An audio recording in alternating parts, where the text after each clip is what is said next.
अगर एक क्रश एक साल तक चले तो उसे लिमरस कहते हैं। आपको पता है लिमरस क्या होती है? ओ छड्डो जी मरस्ताना। लिमरस एक ऐसी कंडीशन है जिसमें एक इंसान दूसरे इंसान को अपने ख्यालात पे हावी कर लेता है और हर वक्त उसी के बारे में सोचना शुरू कर देता है। इसके अलावा इंसान अपने माइंड में ढेर सारी फैंटेसीज बना लेता है, जैसे अगर हम दोनों की शादी हो गई तो हमारे बच्चों के नाम क्या होंगे। इसके अलावा प्रोफेसर टेनॉफ के मुताबिक ये कंडीशन 1 से 3 साल तक चल सकती है और इसके बाद ये कंडीशन OCD यानी ऑब्सेसिव कंपल्सिव डिसऑर्डर में बदल जाती है, जिसमें इंसान अपने इश्क को हासिल करने के लिए कुछ भी कर सकता है। लियो का मतलब छड्डा जी मैं दस्ताना। लियो का सिंबल होता है लायन। अगर आपकी डेट ऑफ बर्थ 22 जुलाई से लेकर 22 अगस्त के दरमियान है तो आपका सितारा भी लियो है। इस सितारे के लोग बहुत ही पैशनेट और पुरजोश होते हैं। इसके अलावा इन लोगों को लोगों की अटेंशन में रहना बहुत पसंद है। कोई इन्हें इग्नोर करे इन्हें बिल्कुल पसंद नहीं। इसके अलावा बाराक ओबामा, जेनिफर लोपेज और हैरी पॉटर का स्टार डैनियल रेडक्लिफ, इन सब का सितारा लियो है। आपको पता है आपकी जल्द के ऊपर सफेद पैचेस बनने को क्या कहते हैं? ओ छड्डो जी मैं दस्ताना। इस कंडीशन को विटिलिगो कहते हैं। इस बीमारी के अंदर आपकी जल्द के मखसूस हिस्सों के अंदर मेलानिन की प्रोडक्शन रुक जाती है, जिसकी वजह से आपकी जल्द सफेद हो जाती है। इस बीमारी के बारे में ज्यादा इंफॉर्मेशन नहीं है, लेकिन 3 वजूहात दी जाती हैं। नंबर 1 ये जेनेटिक है, नंबर 2 ये ऑटो इम्यून डिसऑर्डर है और नंबर 3 कुछ सोर्सेज के मुताबिक ये मछली के ऊपर दूध पीने की वजह से भी हो सकती है। इसका कोई परमानेंट इलाज नहीं है, लेकिन इसके ट्रीटमेंट के लिए विटामिन के सप्लीमेंट्स दिए जाते हैं, फोटोथेरेपी की जाती है। इसके अलावा कुछ टॉपिकल स्टीरॉइड्स भी दिए जाते हैं जो वक्ती तौर पर आपकी जल्द की रंगत नॉर्मल कर देते हैं। इसके अलावा माइकल जैक्सन और इस वक्त दुनिया की टॉप मॉडल शैंटेल विटनी ब्राउन को भी यही बीमारी है। यानी ये तुम्हारी अपनी मर्जी है। तुझसे चाहो तो इस बीमारी को अपनी कमजोरी समझो, ते चाहो तो इसी दे सहारे पूरी दुनिया बदल दो। को पता है OCD क्या होता है? वो छड्डो जी मैं दस्ताना। OCD से बनता ऑब्सेसिव कंपल्सिव डिसऑर्डर। ये एक मेंटल डिसऑर्डर है जिसमें इंसान एक ही चीज के बारे में बार बार सोचना शुरू कर देता है और किसी चीज या काम को बार बार करना शुरू कर देता है और उसे दिमाग पे हावी कर लेता है। इसकी 2 वजूहात हो सकती हैं। ये या तो जेनेटिक यानी पैदाइशी हो सकता है, या ये एक लर्न बिहेवियर हो सकता है यानी आपके माहौल की वजह से आप में डेवलप हो सकता है। इसकी 5 सब टाइप्स होती हैं। इसके अलावा इस बीमारी का इलाज मुमकिन है। इसके इलाज के लिए साइकोथेरेपी की जाती है, मेडिकेशन दी जाती है और एक्सपोजर थेरेपी की जाती है, जिसमें आपको ये सिखाया जाता है कि अपने कंपल्सिव बिहेवियर को कंट्रोल कैसे किया जाए, क्योंकि हर शय लिमिट चंगी लगती है। पता मुसलमानों के साथ सबसे बड़ा धोखा कब किया गया? और छड्डो जी मरस्ताना। ये कहानी है फर्स्ट वर्ल्ड वॉर की।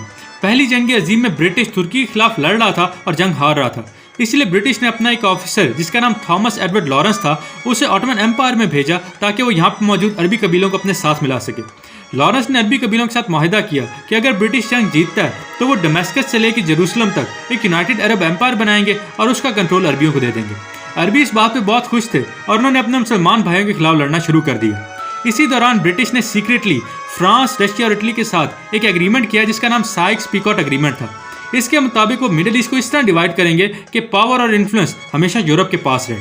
जब पहली जंग अजीम खत्म हुई तो ब्रिटिश ने इसी एग्रीमेंट को तरजीह दी और उन्होंने मिडिल ईस्ट को इस तरह डिवाइड किया कि यहाँ पे हमेशा कॉन्फ्लिक्ट रहे। इसी वजह से Saudi Arab, Syria, Transjordan, Lebanon, Palestine और सीरिया के इलाके बने और यही इसराइल की पैदाइश का सबब बना।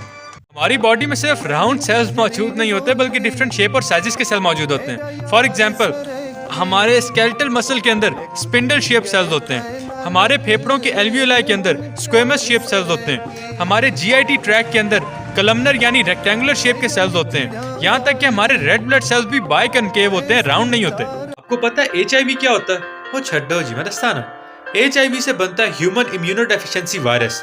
ये एक सेक्सुअली ट्रांसमिटेड डिजीज है जिसमें वायरस आपकी कुव्वत मुदाफियत पे हमला करता है और उसे बिल्कुल खत्म कर देता है। उसकी वजह से आपको एड्स हो जाता है। एड्स एक ऐसी कंडीशन है जिसमें आपकी कुव्वत मुदाफियत बिल्कुल खत्म हो चुकी होती है। एड्स से बनता है एक्वायर्ड इम्यूनोडेफिशिएंसी सिंड्रोम। ये एक सेक्सुअली ट्रांसमिटेड डिजीज है, इसलिए मुआशरे में इसे बहुत बुरी निगाह से देखा जाता है और HIV मरीजों को बहुत ज्यादा मुश्किलात का सामना करना पड़ता है। इसलिए मुआशरे के लिए मेरे पास एक छोटा सा मैसेज है।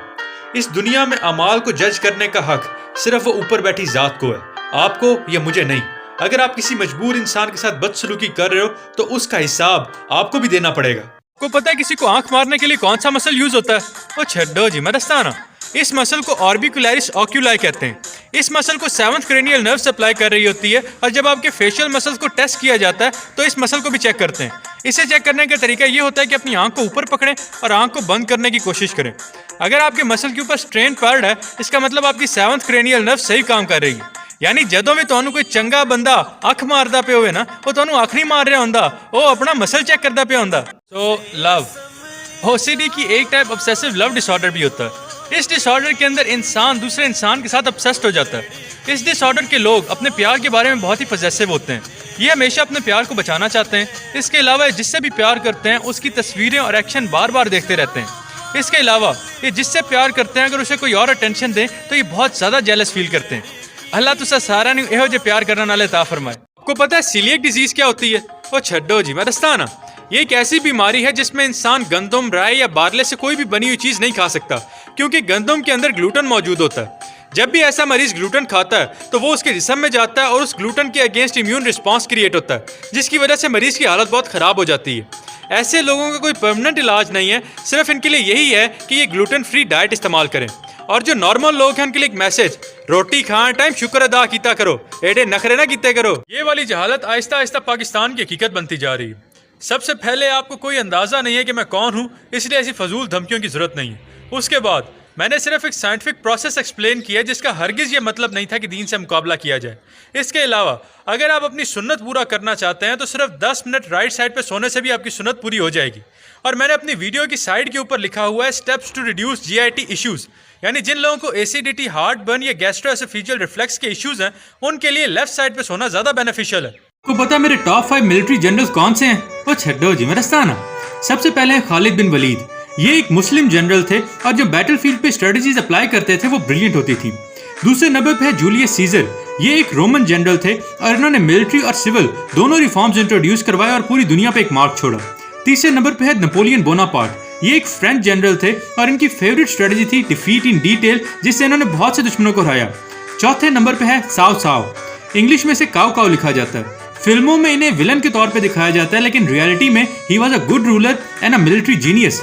पांचवें नंबर पे है ओदा नोबुनागा। ये एक जापानीज वॉरलॉर्ड है और इन्हीं की वजह से जापान की यूनिफिकेशन पॉसिबल हुई। इस साइड पे सोने पे वीडियो बनाई तो अक्सर लोगों ने उस पर एतराज किया और बहुत से दीनी एक्सट्रीमिस्ट ने उस वीडियो को रिपोर्ट भी किया। तो उन दीनी एक्सट्रीमिस्ट को सेटिस्फाई करने के लिए ये वीडियो है। सबसे पहले राइट साइड पे सोना। राइट साइड पे सोना सुन्नत है। इसके अलावा अगर आप इसमें लॉजिक ऐड करना चाहते हो तो आप कह सकते हो कि जो आपके दिल का लेफ्ट वेंट्रिकल है वो ज़्यादा मस्कुलर होता है, तो जब वो कॉन्ट्रैक्ट करेगा तो उसके प्रेशर की वजह से राइट साइड को भी सपोर्ट मिलेगी और ब्लड की सर्कुलेशन आसान हो जाएगी। उसके बाद आता है लेफ्ट साइड पे सोना। जो लोग एसिडिटी, हार्ट बर्न और गैस्ट्रोएसोफेजियल रिफ्लक्स डिजीज़ के मरीज़ हैं उनके लिए लेफ्ट साइड पे सोना ज़्यादा बेहतर है, क्योंकि जब आप लेफ्ट साइड पे सोते हो तो मैदे का जो एसिड है वो मैदे के अंदर ही रहता है और उसके स्फिंक्टर के साथ नहीं लगता, जिसकी वजह से उसका रिफ्लक्स कम होता है। इसके अलावा उस वीडियो पे ये कमेंट मुझे बहुत अच्छा लगा कि अगर आप सिर्फ 10 मिनट भी राइट साइड पे सो रहे हो तो आप सुन्नत पूरी कर रहे हो। टिकटॉक पे एक वीडियो देखी जिसमें कोई मोहतरम बोल रहे थे कि सप्लीमेंट यूज करने से बंदे की डेथ हो जाती है। सप्लीमेंट और स्टीरॉयड दो डिफरेंट चीज होती हैं। जिम के अंदर अगर आप स्टीरॉयड यूज कर रहे हो तो उससे आपकी हेल्थ के ऊपर बुरे असर आएंगे, लेकिन सप्लीमेंट यूज करने से कोई इफेक्ट नहीं होता। आपको पता है सोक्रेटिस ने कहा था democracy is a failed system. इसकी वजह पता है आपको? वो छड्डो जी, मैं दस्ताना। सोक्रेटिस ने अपनी फिलॉसफी इस तरह एक्सप्लेन की थी कि अगर आप एक समुंदर पे हो और आपने अपने जहाज की डायरेक्शन चूज करनी है और सामने तूफान आ रहा है, तो क्या आप सबकी राय लोगे या सिर्फ समझदार लोगों की ओपिनियन मांगोगे ताकि वो डिसाइड करें कि कश्ती कहाँ जानी चाहिए। इसके अलावा उसने कहा था कि वोटिंग देना हर इंसान का हक नहीं होना चाहिए, बल्कि ये हक सिर्फ उन लोगों को देना चाहिए जो इतने समझदार हों कि वो उन्हें अंदाजा हो कि उनके वोट की अहमियत क्या है। पाकिस्तान में सिस्टम कभी भी काम नहीं करेगा, क्योंकि साडे मुल्क 1000 रुपए का विकिया होया वोट तो इंटेलिजेंट लोगों के वोटां के बराबर है।